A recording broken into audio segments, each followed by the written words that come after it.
is up, guys? Welcome to the ThinkComputers Weekly Tech Podcast. This is episode 453.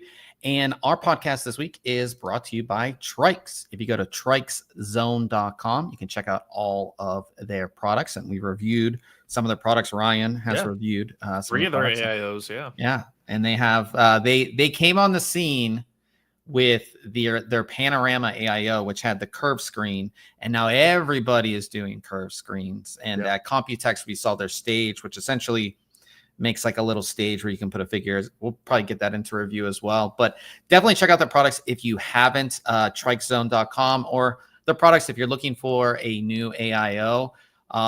You can get that at Amazon, Newegg, wherever it may be. But definitely go ahead and check them out. And of course, my co-host here is Ryan. I just realized we both have a dark shirt on. We're kind of. I do. I'm red though. I went to the beach this afternoon, and I was telling Ryan before we got on. I was like, my arm's red, but like I wore this. I wore this shirt because I was only going to be there for like an hour because my friends were just in town, and I went to see them. And like, it's bad. It's quite the line. Yeah, it's bad. I should have just taken my shirt. I already had like a bad farmer's tan, and now I have a really bad one. Yeah. So yeah, it's just not good right now. I don't know how you even correct. How do you even correct that? You just get. I don't know. Like I usually have a farmer's tan for quite a while at the beginning of like spring and stuff, and I just end up at the pool in the neighborhood, and it ends up taking over. Yeah, I need to do something because it's pretty bad.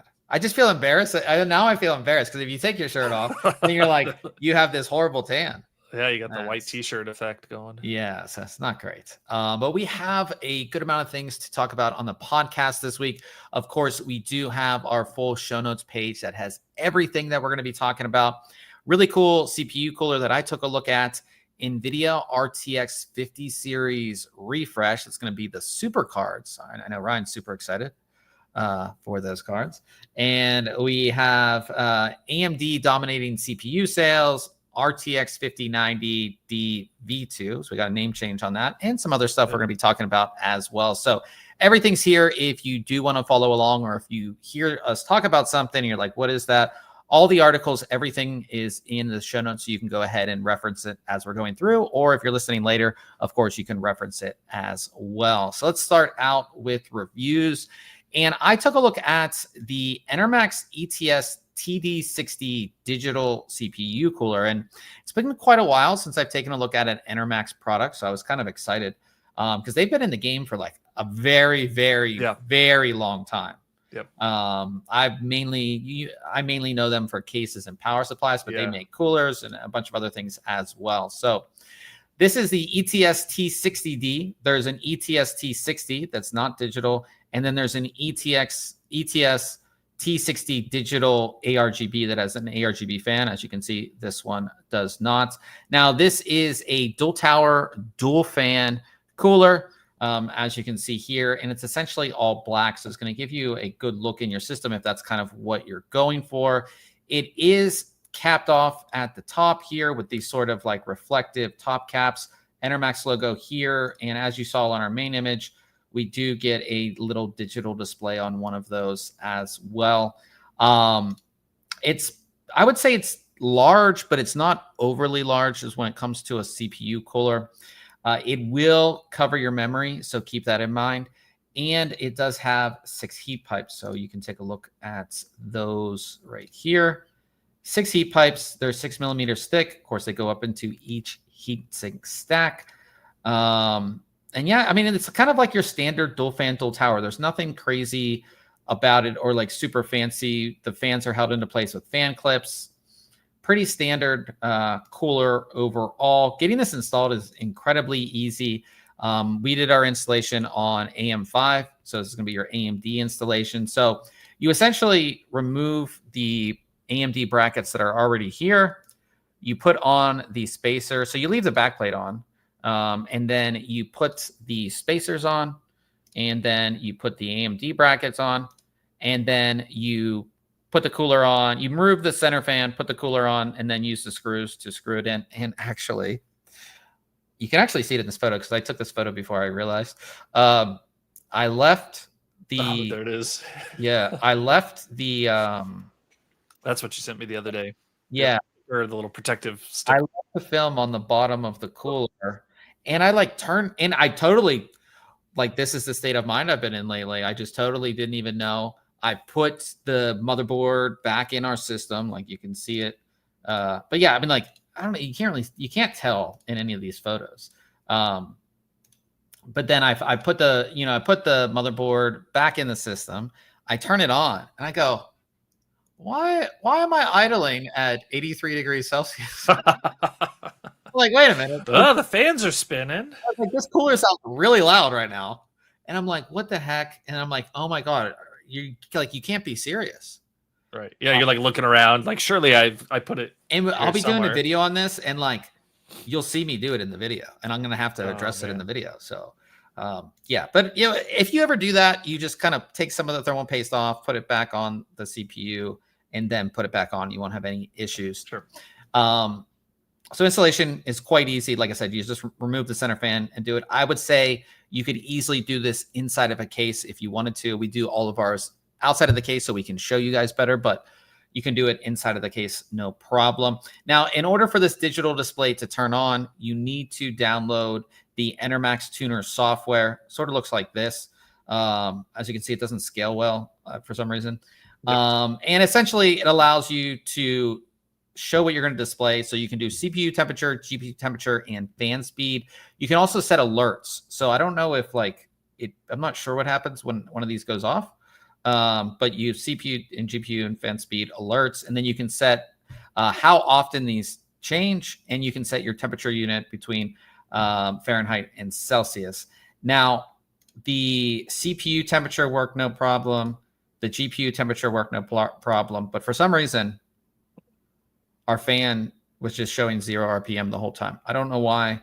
I had our fans connected to our CPU fan header on a X870 gigabyte motherboard. So it's not like we're running an older system or there going to be any conflicts. This panel does connect via USB header. We connected it. Obviously, it detected the temperature. So I don't know why the fan speed did not show. Couldn't figure it out. But what's nice is, again, in the software, you can disable it so it doesn't look like there's 0 RPM going on. And again, I don't know if it's a conflict with Giga. It has to be, like, obviously with the motherboard because it's reading from the header, I assume. Right. So I'm not sure. And of the 3 things that it can show, like, that's the one that I care about least. Right? Yeah. Not that it shouldn't work, but like showing fan RPM to me is kind of interesting just in general. But yeah. Yeah. So this is the first like full size cooler that we've tested on this new test system. And we can look at the results. Now, the idle temperature is decently high at 48 degrees Celsius. And then we do a pretty standard CPU test.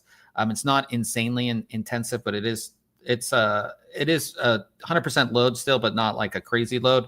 Went up to 62 degrees Celsius. And then our load 2, which is like the most insane CPU test. Some CPU coolers actually fail this test. This one didn't. We went up to 77 degrees Celsius, and this is on a Ryzen 5 9600X. Noise levels were fine. This wasn't all that loud or anything like that. Easy installation. Like I said, the digital display is cool, but as you can see in this image, it will cover up your memory. So if you do have RGB memory, keep that in mind. Now, the thing I like about this cooler is it does a good job cooling overall, and it's not that expensive. Dual tower, dual fan, you can get up into the $100 range with some coolers. But this one is $49.99. If you want the ARGB version, it's $54.99. So not crazy expensive for this.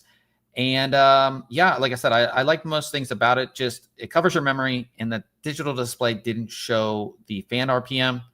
And again, I don't know what that conflict was, but overall, I think it is a good cooler. So definitely, like I said, solid cooler overall. If you were looking to buy an air cooler, I would definitely recommend it. And again, it's not like a lot of the high-end dual tower, dual fan are like really, really big. Right. They sit next to your rear fan almost, like they're that big. This one is not that big. It's big, but it's not that big. So So yeah, from there, we'll move on to Casemmon Friday, and we have a build from GGF. And this one is done in the Fantex Evolve X2 White. And the images work this week, so we can take a look. If you guys remember last week, I didn't even check it, but there was like a weird issue with Chrome. I was having some issues with Chrome, so I think I don't know. But this is again in the Fantex Evolve X2, and it's a pretty interesting build because we only have a CPU water cooled loop, and then the graphics card is air cooled. Yep. So that floating pump there is just wild to me, though. Yeah, it's cool. I like it. Yeah, right here. Yeah, we can get some more shots of this. Let's see. Frosted like tubing, so I know you're gonna love it. Yeah, I do. But that's what Ryan is talking about right here. It floats in the right here. Yeah, being held up by those two lines there. It's cool. Yeah, definitely interesting. Definitely cool. The colors are good. Like I said, I like the frosted tubing. It goes well with this case. I like the copper color in the middle of that GPU as well on those heat pipes. Yeah, right. Like it goes well with that green. Yeah, it looks good overall. So shout out to Stuart over at GGF. This is a very nice build in my opinion. Yeah, just like that's just something different. I think all the time, like we always see the builds and we just see kind of the same thing for a while, and then somebody tries something or does something a little different, and that's kind of what's nice to see here from Stuart as well. So really cool. I definitely like that. So if you want to check it out, definitely go ahead and do that. We'll move on to news. And the big news this past week is that we have details on the RTX 50 series refresh. Are you already ready for a refresh? No, I'm not. It seems very early. Yeah, super early. Well, this is leaked. This is not official, but we're like 6 months into this thing, 7 months. Yeah, well, I mean, we're getting towards, it's crazy because it's July already. And then you get into holiday season and things get busy and So RTX 5080 Super, that's the first one that we're going to talk about because we'll go high to low here. One of the big changes, or pretty much the biggest change, is going to be the memory. So your VRAM is going to go from 16 gigabytes on the RTX 5080 to 24 gigabytes. Yeah. I like that. I mean, I do, but I don't like that. It's a big jump, but if you look at everything else. But that's the thing that's interesting. At least it's the same core count. Yep. So they're not changing much. Same speed of memory. Yeah. So bandwidth. It's just upping the memory, more power because it requires a little bit more power for a little bit more memory. I mean, maybe the clock speeds will be increased. I mean, I hope. Yeah. Because I wouldn't like it if it was just a. But like that's the interesting thing too is like we've already talked about how I don't like two graphics cards with the same name. Yeah. But like now you have like an RTX 5080. They're like, okay, I know that's a 16 gig card, and then they're like the Super. Oh wait, that's a 24 gig card. Yeah. So, but that's kind of the big thing with the RTX 5080 Super. We'll move on to the 5070 and 5070 Ti Supers. So these are going to be slightly different. So one, VRAM is getting upped on both of them. So the 5070 Ti had 16 gigabytes of VRAM. That is going to be moved up to 24 gigabytes of VRAM. The 5070 had 12 gigabytes of VRAM, which a lot of people did complain about. That's going to be moved up to 18 gigabytes of VRAM. Slight increase in CUDA cores on the 5070 Super from 6,400 to 6,144. Increased power. The 5070 Ti Super will have the same core count, but again, more power for larger VRAM. And again, I would expect all of these to have like a little bump in clock speed. Yep. Yeah. The VRAM increases on these are because they're making use of 3 gigabyte memory modules now. So that is Yeah, that's pretty much it's so weird to hear that, you know, like get used to those 3 gig modules. It's just that's the new thing. But So. yeah, I mean, yes, am I excited about these? Yeah, I mean they're great. I ran a super upgrade from a 2070 Super for many years, and I think they usually present some pretty good value. You know, they take advantage of just the maturity of a platform and give you some additional performance. A lot of times at the same price that maybe the original came out at. You know, that not always the case anymore necessarily, but yeah, I'm usually a fan of the Super series. Yeah. I mean, I think they're going to be good. Like I said, they're just bumps in VRAM, which a lot of people will appreciate, especially like the 8 gig is not enough, or even like 12 gig is not enough. Everything needs to be 16 gig. So those are going to be nice. And again, these are expected to be around holiday time. You would think, right? Yeah, that just, again, like I said, when we first started talking about this, like it seems so early. Or like maybe into January. Yeah, but then you are losing out on that whole holiday season, so right? we'll see what happens with these. But these are the ones that we've heard of so far. And again, it's unknown if like there'll be a 5090 Super, you know, the 5060s, 5050. Like we don't know what's all going to be refreshed in this refresh, so we'll have to find out. But yeah, pretty interesting there. We have Alex in the chat. I said, what up, guys? What up, Alex? And then we have Fallout Boy says, well, why buy a $300 8 gig 5060 when you can buy a 3060 or 2080 Ti for $250?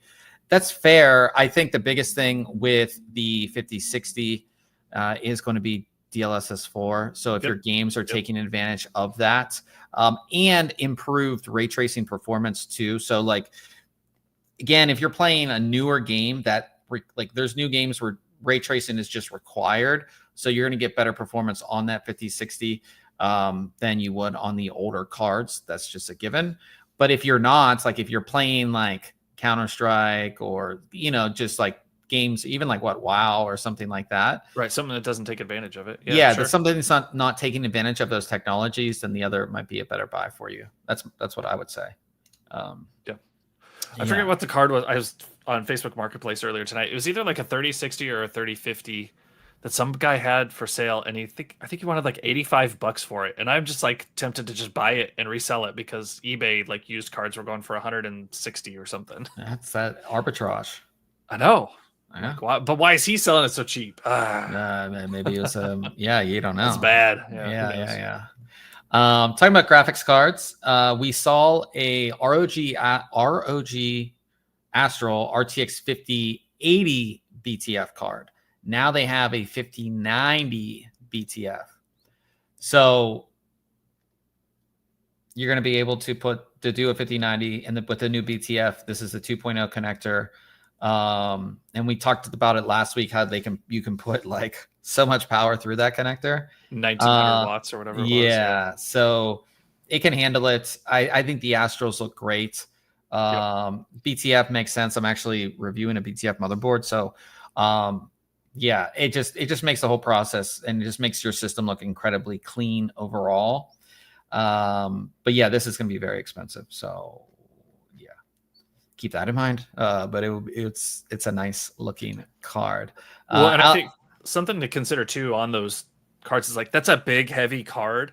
So like even my 5080 that I've got, like I'm using the little riser that came with it, the little stand, because it's so big and heavy. So that's something you have to, at least to me, I would want to do that with one of these cards, because you can't run that card in a vertical GPU mount, right? So you got something you got to think about. If you care.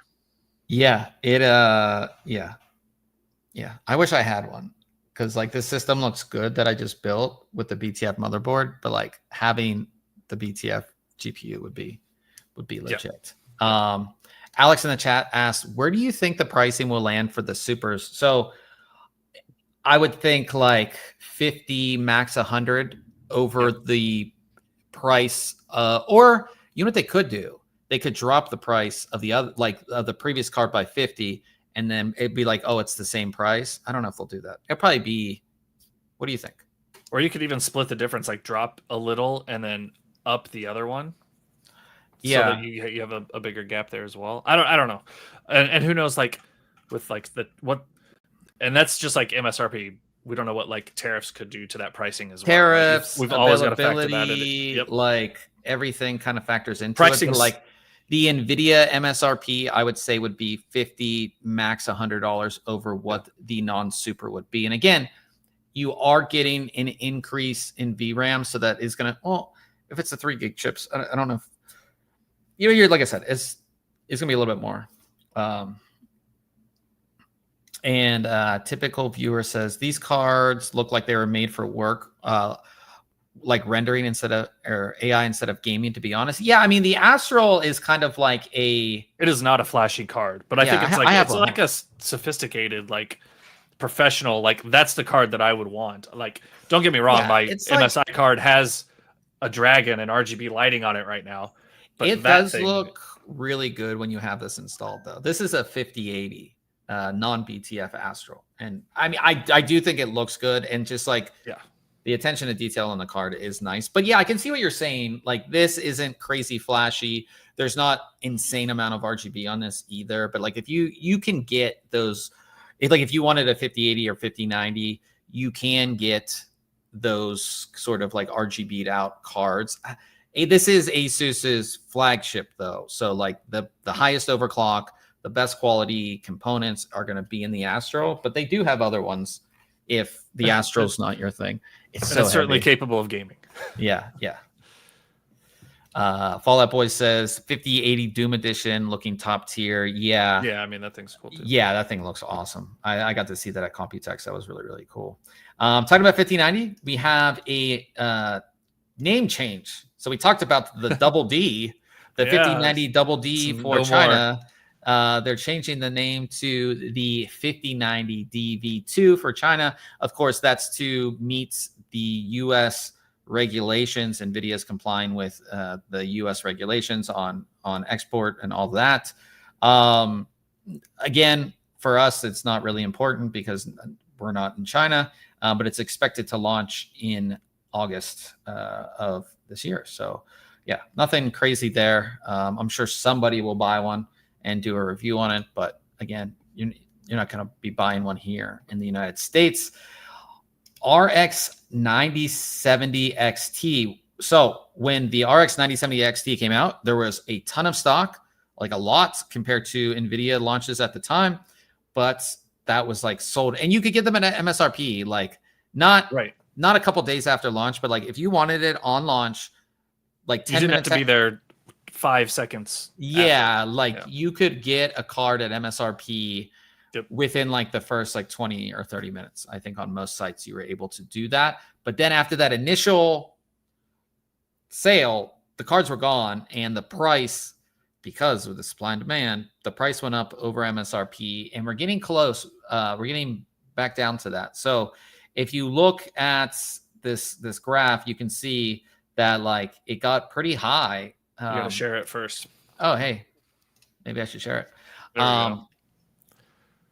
It got pretty high, the price of this specific card, and now it's getting down closer to MSRP because again, availability and everything like that. So that's really good. I always hate you have friends, and this especially happened during the pandemic when there was a chip shortage, and like people are like, oh, like this graphics card, and they're like $500 over MSRP for like it's so hard to make a recommendation. I'm like, dude, you don't just save your money. Just save it. So it is good that this, the 9070 XTs are coming down in price over MSRP, and you'll be able to pick up cards at their suggested price, not like the inflated price, which is definitely good for everybody all around. So huge fan of that.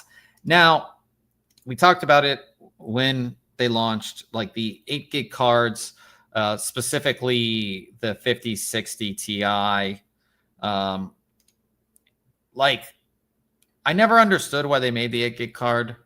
I mean, like, why would you buy the 8 gig card if there's a 16 gig option? Yeah, and the price difference wasn't that crazy. So Yeah. Why are we even messing around with it? And like again, when the reviews went out, like Nvidia didn't send anybody an 8 gig card to review, so like they knew it was going to be kind of bad. Or at least it seemed like it. I mean, maybe they're just expecting this to be an OEM, or a pre-built card. You know what I mean? I mean, that's where I could see it, because like again, somebody buying the pre-built doesn't necessarily know. They just see 5060 Ti in there,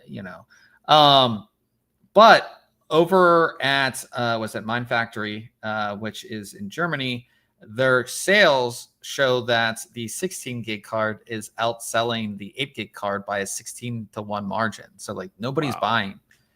Nobody's really buying the 8 gig 5060 Ti. Just to give you an idea, the 16 gig card sold 1,675 units, and the 8 gig card sold only 105 units. So I think. Well, and we see that with AMD too. The next note there is that they saw that with the AMD process or GPUs as well. So yeah, I mean, maybe next time around, right, when we get to the 6000 series, maybe 8 gig has finally died off by then, and 12 to 16, hopefully 16 is just the new minimum. Yeah, it just doesn't seem like, we're gonna get a weird. They're gonna do a 15 gig just because they've got those 3 gig modules. Fallout Boy says, I assume 5060 Ti 8 gig is just there to upsell the 5060 and 5060 Ti 16 gig. Yeah, it's just like, again, when it all launched, I was just like, one, I've said it so many times, but I'm not a fan of cards with the same name having different VRAM options, because as a consumer or first-time buyer, it can be confusing. And again, also as a consumer, like you look at reviews and they're all the 16 gig card, right? And it's just confusing for a lot of people. And again, especially when Nvidia was not seeding the 8 gig card to be in the reviews as well. So I think that, 8 gig cards just need to go away. Or like, again, segment it so like it's called something else, so we know which one's the 8 gig card. I think that's my take on it. I don't know what you think, Ryan. Yeah, I think we're a little different on that, on as far as the naming goes. Like, I don't mind having the same name as long as like on the product marketing and box and things like that, it's like called out that like 8 gig, 16 gig, like those big differences. Especially if like the clock speeds and everything else are the same, and like the only difference is like the memory capacity. I don't mind it as much. But if you're making any other changes to those, you got to name them something else. Yeah. So, but also talking about AMD, they are crushing the CPU market right now. Maybe not in like market share, because like all businesses buy Intel systems pretty much. Right. They kind of have that on lock. But if you actually look at like the top sellers on Amazon, like the top 1, 2, 3, 4, 5, the top 11 CPUs sold on Amazon are all AMD parts. The Core i9 14900K, which I don't understand why you would buy that over the 285K, just like in terms of cooling, because you need like at least a 360 or like a 420 to efficiently cool a 14900K. But in any case, AMD is crushing the list. The best-selling processor is the 7800X3D, then the 9800X3D, then a Ryzen 5 5500, then a 9600X. That's what I use in our CPU test system, our CPU cooler test system. 7600X, 7700X, 5800X. That was like one of the best. Ryzen 7 5800X is just a solid processor. Then you have the Ryzen 7 5800XT. Then you have the Ryzen 7 5700X3D. Then the Ryzen 7 9700. And then the Ryzen 9 9950X. All before any Intel processor. That's pretty impressive, I would say. The 14900K is the first Intel processor, and then the second one is the 12700KF. After that, this is all on Amazon. Yeah. But yeah, pretty cool. I think for AMD, they just kind of. I think they've done a pretty good job in the CPU market. I know like actual real market share is going to be different, but it's in terms of sales, and I think also in the minds of gamers, like everybody I know is like, yeah, get AMD over Intel. Yes. Yeah. Definitely. Yeah. So at least in like the DIY or enthusiast market, everybody's going AMD. Typical viewer says the 14900K is a pocket nuclear reactor. Yeah, I know. There's all the memes of like, if you want to cool your home, it's like 5090 and 14900K in the same system. And it just, it's a heater for the winter. Your room, you mean? Yeah. So yeah, that was the biggest thing when I was, using that processor for reviews and things like that. It just got so hot. And I was like using a 360 millimeter AIO, and it still was like super, super hot. And Fallout Boy says, I assume AMD has gaming market share. Well, Intel still holds Office and funny AI stuff. Yeah, I mean, like when I'm sure you know too, Ryan, like when you're buying systems for business, it is all Intel mostly. Like all the pre-builts and all that stuff is essentially mostly Intel. I mean, there's some AMD options, I would assume, but like if they're buying like a Dell, whatever desktop I was going to say, like, I literally am buying, I'm in the middle of a refresh cycle. So I'm buying, dozens and dozens of laptops right now. And we're a Dell shop. And so, yeah, they do offer now a SKU in like their Precision line and some of their newer stuff, their Pro lines that is equipped with AMD processors. And I was like this tempted to make a bunch or like a bundle or set of them and get some in with AMD instead of Intel. But we have like some like standards, not like, oh, we have high standards, so we wouldn't go with AMD. It's like we standardize on builds so that we have so everything's the same across the board. Exactly. But I may like try and configure one and maybe get well, that's the thing is like Intel has that market. I mean, imagine if they didn't have that market, they would be So yeah, I mean, I think that's where Intel still gets that big market share number. But as far as like, again, gamers, DIY enthusiasts, like everybody's just building with AMD right now. So yeah, we have Mark live in the house. Good to see you all the way from Thailand, living out there in Thailand. So good to see really? you. Yeah, he's out there in Thailand right now. I didn't know that. Yeah, out there in I believe he's up in Chiang Mai in Thailand. So okay, yeah. Talking about this is pretty interesting. So when you think of Apple, and I know we don't talk about Apple products that much on this podcast, you think there's like the stupidly, retardedly expensive Mac Pro. Yeah. Like the one that we went from the trash can to the cheese grater to the like $30,000. Just yeah. Then you have, when it comes to laptops, you do have a MacBook and a MacBook Pro. And both of those are still like, they're not cheap by any means. No. Yeah, especially the Pro. And then they're lower cost devices. If you still, maybe some computing, I guess, device would be like an iPad, right? Now you can get those decently cheap.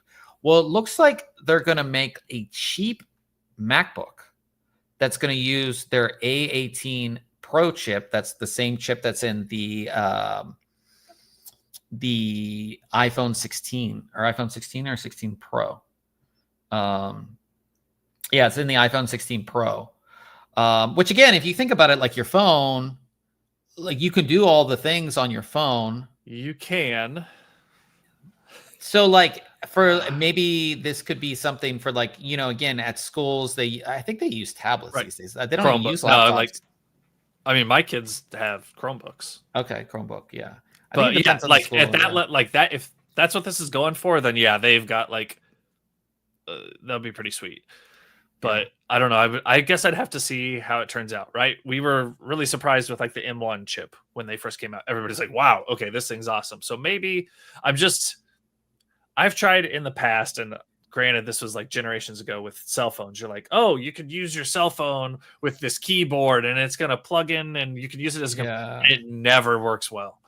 Well, so like using that type of hardware to run like a laptop device. But like the thing is, it's like, okay, so this Mac, what would you call it? Like Mac Lite? Sure. We should probably guess MacBook Lite, because there's like or a Mac. No, it's not gonna be a MacBook Air. Yeah, so it would be like a MacBook Lite, right? That's my guess what they're gonna call it. Who knows what it's gonna be called? But like, if it's just for like web browsing, they do show it with like photo. This is like Photoshop right here that's open. Yeah. So like, I mean, web browsing and like basic computing tasks, I think would be fine because you can do all of that very easily. I mean, I have a 15 Pro phone and it does, do quite well. So, yeah, I think for Apple, I think it's going to be a good thing. They're going to sell a ton. They're going to have a ton of education contracts for this, I would assume. So yeah, it'd just be interesting to see. And again, as those mobile processors get more, powerful, maybe we'll see more things like this. Well, what I think will hurt with the education realm is that they don't have a platform to integrate these devices with. Microsoft and Windows has M365 and all that platform. Google's got the Chromebook and the G Suite section. Like Apple doesn't have that platform for all of that connectivity. Now, they have a lot of integration between devices, but they don't have the other pieces. Yeah.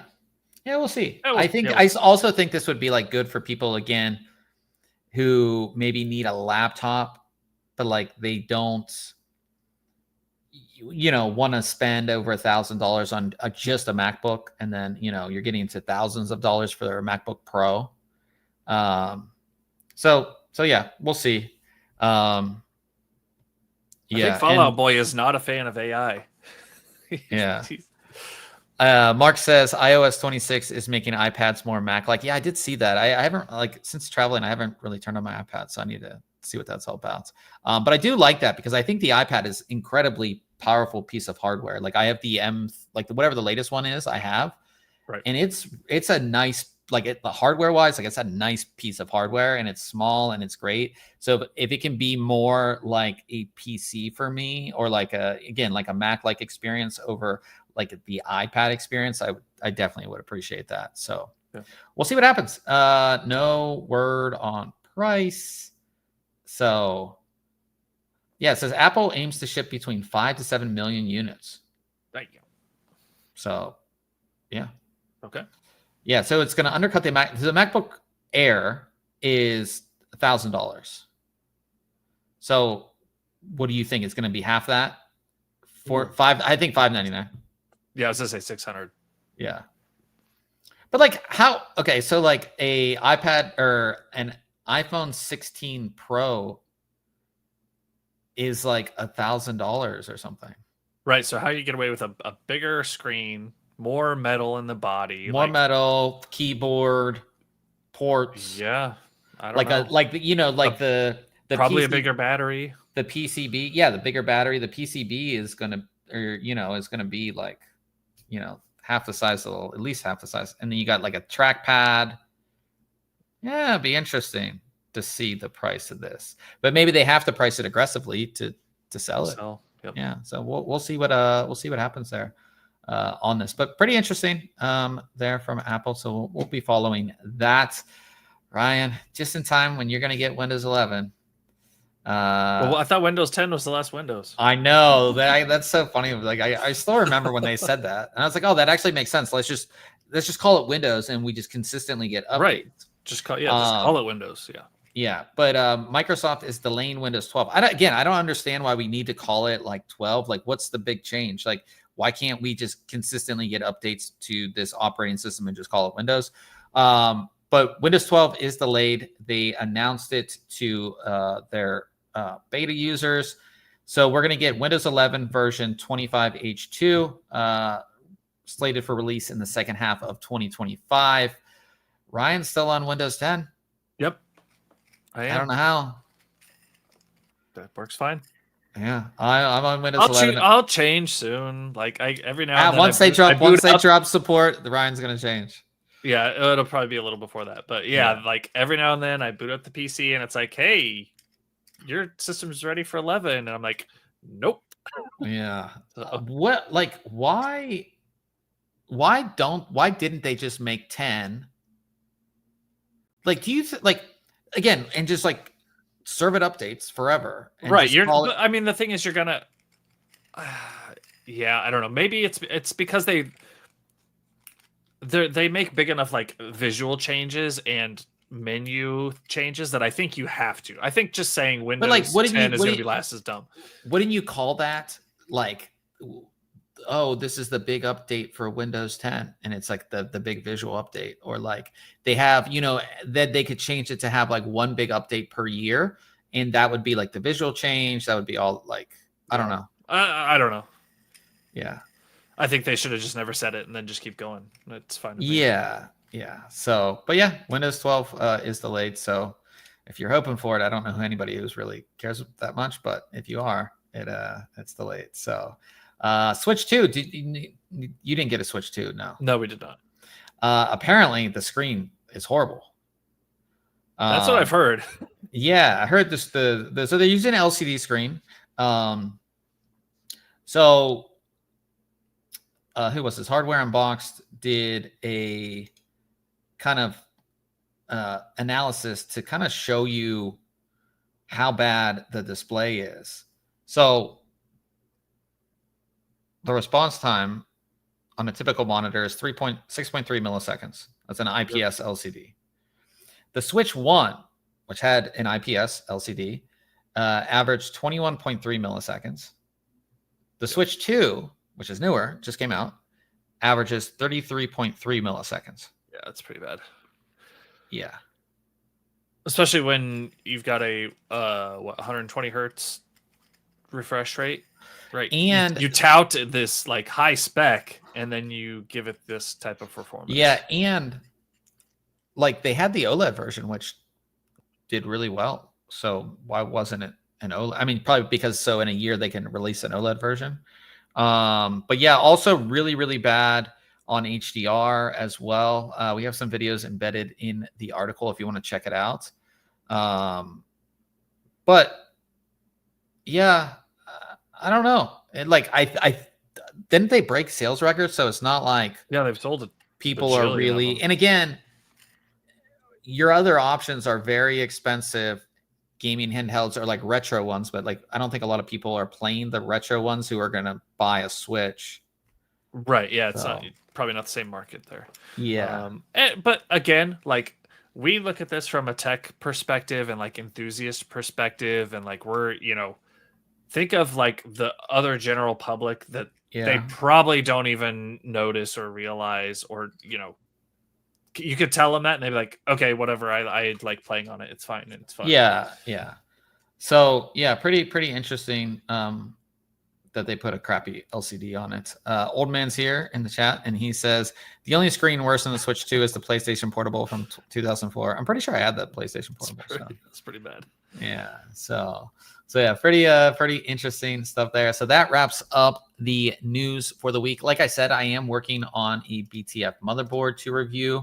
So I'm taking a look at the ASUS ROG Maximus Z890 Hero BTF. I actually already reviewed the Z890 Hero. This is essentially exactly the same motherboard, except the connectors are all on the back. So it just cleans up the cable mess and everything like that. Of course, you need to have a case that supports it. So ASUS sent one of those over, which I'm using right now. I'm actually looking at it because it's turned on over there. But yeah, be finishing my testing this week, and we'll have that for you guys next week. Did you see the Crosshair?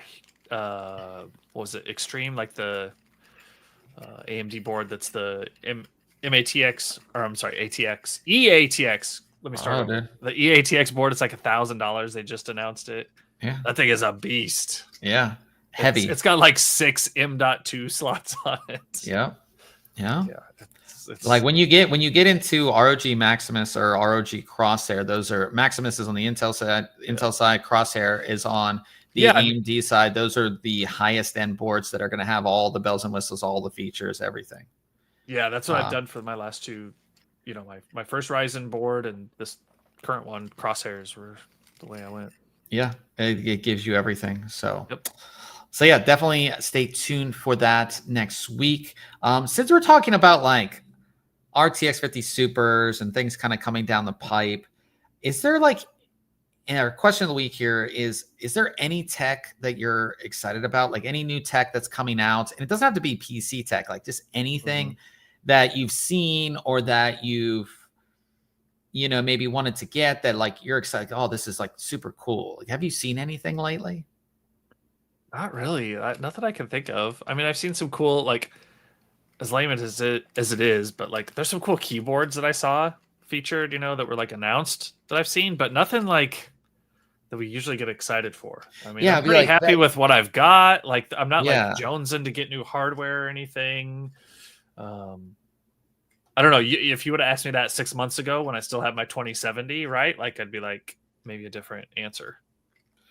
Yeah, like I haven't seen, I mean, all the stuff we saw at Computex was kind of like, we kind of, cases, like. And you can only see so many curved screen AIOs before you see them curved screen AIOs. Like, I'm just wondering if there's anything cool, Yeah. Like, and I'm even thinking of like all tech, like what is coming out that you're like, whoa. I mean, there's some, electric vehicles are cool, but I have one. You've got one, right? Yeah. I just bought a different car and it's not electric, so that it wasn't cool enough for me to buy. Yeah, an electric. I mean, that technology is getting a lot better too. For sure. Battery tech and all that stuff. So, yeah, I was just trying to think like, what what's coming out that you're just like, yeah, that's awesome, and I haven't really thought of anything. So, yeah. So well, that will wrap it up for this week's podcast, guys. Of course, it is Wednesday. That means it is gaming night, and Ryan runs our stream over on Twitch. So if you want to continue to hang out, continue to chat with us, we'll be over on Twitch, twitch.tv/ThinkComputers, playing some Apex Legends and just, hanging out for the night and having fun. So we'll be over there. Thanks everybody who was in the live chats. We have Alex, Fallout Boy, Typical Viewer, Mark, Live, and Old Man. Everybody in the chat, thank you for coming out. And of course, everybody that listens later, and we'll see everybody next week.